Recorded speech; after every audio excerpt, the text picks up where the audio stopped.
Olá pessoal, tudo bem? Bem-vindo e bem-vinda ao nosso curso. Hoje a gente vai falar sobre hiperaprimoramento, o hiperaprimoramento do seu estudo, um guia definitivo para o caminho para aprender de verdade ou, como você podia falar também, como estudar e lembrar depois. Eu sou o professor Dr. Hilton Mariano e o nosso tema é escrever à mão ou digitar. O que é melhor? O que é mais eficaz? Como é que a gente deve fazer as anotações durante a aula, durante a palestra e render mais? O que é que as pesquisas mostram? Como é que nosso cérebro responde quando a gente faz a anotação à mão ou a gente digita? Apresentar as conclusões dos principais estudos de aprendizagem é o nosso roteiro, faz parte do nosso roteiro, comparando escrever à mão ou digitando para fazer as anotações. E apresentar 5 métodos de como você organizar melhor e mais rápido as suas anotações. A escrita ela é uma grande conquista da humanidade. Ela é muito antiga e a gente tem que imaginar que antes da invenção da imprensa, né, os livros eles eram manuscritos, eles eram copiados. Você tinha o original, para que você tivesse cópias, essas cópias eram feitas à mão. Então isso é muito antigo, realmente, é uma grande conquista e a tecnologia nos trouxe várias opções para que a gente possa fazer essas anotações na palestra, na aula, com vários aparelhos, né, o celular, o laptop, o notebook. E tudo isso, nesse grande momento da tecnologia e um processo contínuo de desenvolvimento, faz, por exemplo, que você fique tentado, durante a aula, a simplesmente tirar foto. Como a gente vê quando a gente dá aula em congresso, aula para estudante, palestra, é muito comum você ver as pessoas, os estudantes, tirando foto. Como que aquilo fosse um grande registro do que estava sendo feito, lembrando só que você precisa rever aquela imagem, você precisa estudar. Simplesmente o fato de você fotografar não quer dizer que você reteve absolutamente nada, né? O aparelho apenas reteve a imagem. E aí o teclado para você fazer a anotação, né, das vários diversos aparelhos, tudo isso trouxe com a tecnologia essa capacidade da gente reter uma grande quantidade de conhecimento. Você, um laptop, você pode ter inúmeros livros, vários livros, mas tudo isso impacta quando você está digitando, quando você está escrevendo, é a mesma coisa, é tudo igual. Nosso cérebro ele acompanhou esse desenvolvimento tecnológico, a maneira como a gente aprende. Nós estamos como na Matrix, então nós estamos conectados e aí ligados, e aí na Matrix basta para você fazer um upload, né, você fazer uma transmissão do dado digital, da informação que o nosso cérebro rapidamente já era capaz de exercer aquele conteúdo. Mas isso é real? Isso existe mesmo? É a mesma coisa ou não? Como é que nosso cérebro se comporta? É isso que a gente vai investigar, ver a nossa capacidade, o que as pesquisas mostram entre escrever à mão, manuscrito, né, e a gente digitar as anotações. Um outro é igual? É a mesma coisa? A primeira questão é que escrever à mão nos ajuda a aprender. Então, ao escrever à mão, ou mesmo digitar, usamos diferentes partes do cérebro, o que afeta a nossa capacidade de aprender. Os processos cerebrais, portanto, são diferentes. Os movimentos que fazemos quando a gente escreve desencadeiam a ativação de regiões maiores do cérebro do que quando digitamos. Modo geral, a gente pode dizer que escrever à mão é um processo mais complicado, mais complexo do que digitar, e incluindo aquelas áreas que cuidam da linguagem, do pensamento e da nossa memória. Então, do ponto de vista cerebral, essa conexão de áreas, escrever à mão realmente leva uma certa vantagem. Um estudo de 2006 ele comparou o efeito da escrita à mão ou da digitação na capacidade de aprender. Eles descobriram que crianças que aprenderam a escrever letras à mão eram mais capazes de lembravam mais as letras e reconhecê-las do que as crianças que aprenderam as letras digitando no computador. Mas mesmo quando a gente não trata de criança, quando a gente estuda adultos, né, outras pesquisas também mostraram como a caligrafia beneficia nossa capacidade de aprender em comparação com a digitação. Foi comparada a capacidade dos alunos de compreender as informações transmitidas a eles enquanto assistiam uma palestra. Então tinha um grupo que estava anotando, digitando em laptop, e outro grupo escreveu à mão a mesma palestra. Depois, esses grupos foram avaliados e os cientistas descobriram que, repetidamente, que os alunos que faziam anotações à mão eram melhores em responder as perguntas sobre a palestra do que aqueles que digitavam as anotações. O estudo é de 2014. Escrever à mão também estimula a criatividade. Muitos escritores famosos favoreceram a palavra escrita mesmo quando tinham acesso ao computador. É importante destacar assim, que não era escritor de muito antigamente não, tá? dos primórdios do computador. Mesmo escritores mais recentes já deram declarações sobre isso, inclusive escritor aí que fez muito sucesso com livros que viraram filmes, etc. E vários desses escritores e escritoras relataram que preferiam, pelo menos no início do processo de criação do texto, escrever à mão do que e posteriormente digitar. Então, isso parece ser um processo realmente que ajuda, estimula a criatividade. E de acordo com outras pesquisas, existe uma ligação entre o movimento fluido do braço e a sua capacidade de aumentar essa criatividade. E a velocidade com que escrevemos também nos ajuda a ser mais criativos. A ideia fica mais amadurecida, né? Geralmente digitamos com velocidade, escrever, por outro lado, é muito mais lento e permite que você processe seus pensamentos enquanto você escreve. Isso dá às ideias criativas a chance de desenvolver enquanto você escreve. É um processo que acontece ao mesmo tempo, né? Você está escrevendo e a ideia está sendo conectada e você novamente pode abrir esse leque de novas ideias também. Além do mais, manter a capacidade cognitiva de memória, por exemplo, à medida que a gente envelhece, também pode ser ajudado por meio da escrita à mão. É importante o idoso, a idosa aprender a manipular o celular adequadamente, né? Computadores, enfim, notebooks, laptops. Porém, quando eles escrevem à mão, eles ativam o cérebro mais do que quando digitam. Então, a prática da caligrafia melhora o desempenho cognitivo, ou pelo menos lentifica, né, o envelhecimento do cérebro nesse aspecto. Portanto, parece que realmente escrever à mão ajuda também nesse campo. Escrever resumos, manter um diário manuscrito, escrever planos pode ajudar manter seu cérebro ativo à medida que a gente envelhece. Além disso, quando você está diante de uma situação que você tem algumas opções, um problema, né, que você precisa resolver, vários pesquisadores sugerem que escrever o problema pode ajudar a limpar a mente da confusão em torno dele e tornar mais fácil encontrar uma solução.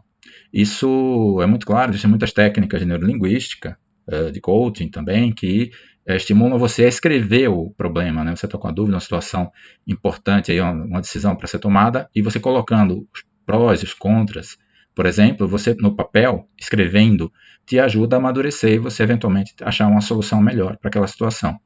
Escrever suas ideias no papel, as vantagens e desvantagens da atitude e quais serão os próximos passos, nos ajuda a organizar o conhecimento, identificar padrões e traçar conexões enquanto nós escrevemos. E, além do mais, aparentemente, o fato de você escrever à mão é dar uma parada, né? Então, um mundo acelerado, encontrar tempo para você sentar e escrever pode ser difícil. No entanto, quando você faz isso, quando você consegue, ao focar a mente dessa maneira, a gente pode usar a escrita como uma maneira de ficar mais atento, prestar mais atenção e relaxar nossa mente. A gente presta atenção no que a gente está escrevendo e esquece um pouco dos outros problemas, esquece um pouco do ambiente.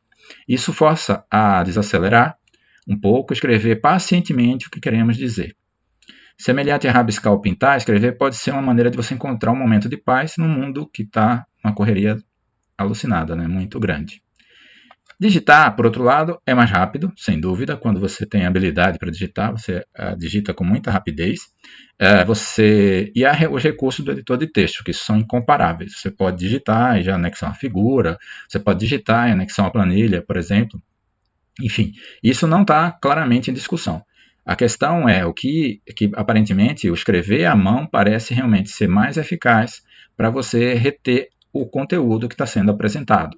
E isso vale tempo, né? Porque você não precisa rever tanto depois. Então, em resumo, os 5 benefícios de escrever à mão a gente pode apresentar da seguinte forma. Impulsiona o aprendizado, desperta a criatividade, treina o seu cérebro, melhora suas habilidades de resolução de problemas e relaxa a sua mente. Então, esse conjunto de dados sugere que a grande parada, o que é importante realmente, é escrever à mão, quando é possível, em relação a digitar. Mas, ok, então, beleza. Quando eu puder escrever à mão, eu vou preferir escrever à mão. Mas existe algum jeito melhor de eu fazer minhas anotações? Essa é a segunda etapa do que a gente vai aprender hoje, né? Existem vários métodos para você organizar as anotações. A gente vai apresentar 5 métodos, são os métodos mais conhecidos pelo mundo afora.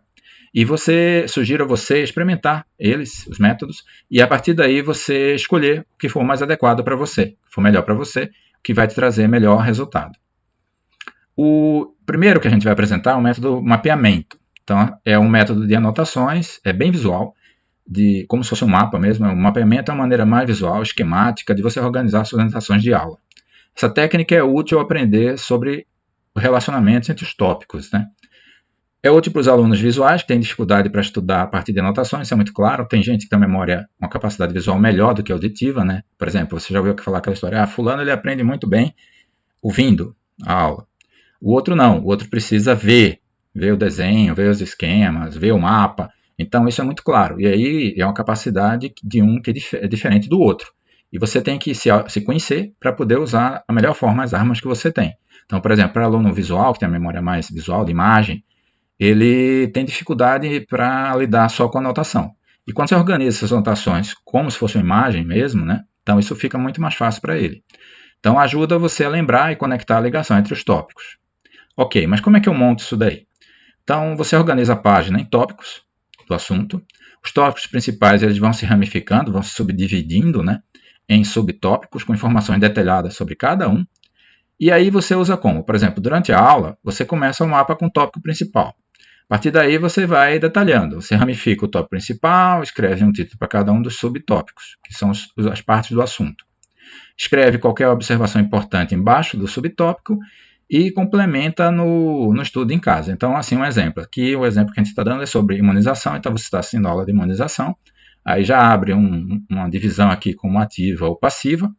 A ativa seria a vacina, a passiva o soro, e a vacina é uma imunização ativa, ela já tem algumas características, seriam as observações, né? Tem uma imunidade duradoura, os antígenos são injetados para estimular a produção de anticorpos. O soro não, o soro tem uma imunidade temporária e os anticorpos são injetados para destruir antígenos que já estão no organismo. Então, quando você olha essa anotação, de cara você já vê uma primeira divisão aqui, uma separação, e a partir daí você vai vendo os subtópicos, né? As características, e aí quando você chega em casa, você faz o complemento, as anotações, você corrige alguma coisa que você possa ter entendido errado, você complementa, mas a imagem, a ideia já está aqui, e isso ajuda também na revisão, né? Principalmente para quem tem essa capacidade maior de aprendizado visual.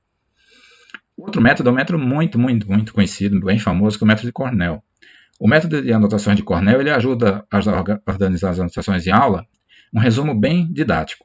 É um método eficaz porque os pontos principais, detalhes, dicas de estudo e resumo estão todos escritos num só lugar. Ele não é visual como o anterior, mas ele dá um espaço para você fazer as anotações inicialmente e depois você complementar. Então, as notas são organizadas, resumidas e fáceis de revisar. Permite que você extraia o principal, o sumo, né, o que é mais importante, eventualmente assim, tipo, o que vai cair na prova, e os conceitos que vêm junto. É montado dessa forma como está apresentado aqui, ok? Então, o documento é dividido em 3 partes, 3 seções, uma margem de 2,5 à esquerda de tópicos, seria os tópicos principais, uma seção do resumo e uma seção principal das notas, as anotações que você vai fazer na sala de aula. Como é que você usa? Usar a seção de anotações principais para fazer anotações durante a aula. Então, você já traz a página assim, ou durante a aula mesmo, você já risca e você já monta a página assim. Aqui seriam suas anotações. E à medida que o professor, a professora for colocando os tópicos, você vai colocando aí no lado. E também você pode colocar os tópicos, né? As palavras-chave, que são o que seria mais importante, alguma coisa que ligue aquele assunto lá. A ideia principal, o que é realmente de destaque, e alguma questão que você tenha, que você não pergunte na aula, mas que você vai ver depois em casa, por exemplo, ou com um colega, enfim. E aqui o resumo, que aí depois da aula você pega essas anotações, junta com as informações dos tópicos principais e você faz o resumo em casa. Então isso ajuda você a usar até outras fontes, né? Então usa essa seção de anotações para fazer anotações durante a aula. E depois a seção de dicas para revisar suas anotações. Você pode também usar essa seção para palavras no vocabulário, perguntas de estudo. E no resumo você escreve os pontos principais daquele assunto. Então você organiza a página, escreve dessa forma. Isso é um método bem conhecido, é bem interessante. Um outro é o método de alinhamento, né? Então, assim, ele é um método de anotações com estrutura de tópico. Então, é importante para assuntos longos, aí que teriam várias partes. Então, os tópicos seriam essas partes. É um método mais útil para aprender sobre tópicos, as partes que incluem muito detalhe. Então, assuntos longos. Permite que as notas sejam ordenadamente organizadas não fica aquela bagunça, né? Aquela página que depois você, mesmo que anota, você não entende nada. É fácil de ver a relação entre tópico e subtópico, quer dizer, um que tem a ver com o outro. E também você pode transformar os pontos em questão de estudo. Como é que você monta? Cada seção começa com um título de tópico e depois vem o subtópico, a parte daquele assunto. A informação de apoio é escrita abaixo do título apropriado. Durante a aula, você começa as anotações com um único marcador, escreve o tópico principal, ou assim, a ideia mais importante daquela aula, daquele que está sendo tratado, apresentado na aula. Coloca o primeiro subtópico abaixo, recua para a direita e lista todos os detalhes abaixo do título e um pouco à direita. Então, assim, na prática é tema da aula, tópico principal, subtópico, tópico principal, subtópico, e aí você faz as observações, seria o esquema da própria anotação, que você lembra do que o professor falaram, que o palestrante falou, e aí você vai descrevendo. Depois, mais um espaço, tópico principal, subtópico e mais observações. Em casa, novamente, posteriormente, você pode organizar isso. É um tema que não é nada visual, mas é um tema muito legal para esses assuntos assim, mais longos. E também é fácil, fica mais fácil para você revisar esses assuntos bem extensos, né? E você também criar questões de revisão, porque cada subtópico desse, o tópico, subtópico, você pode criar uma questão para você estudar, você mesmo procurar uma questão que trate daquilo para te dar a ideia central daquela parte do assunto.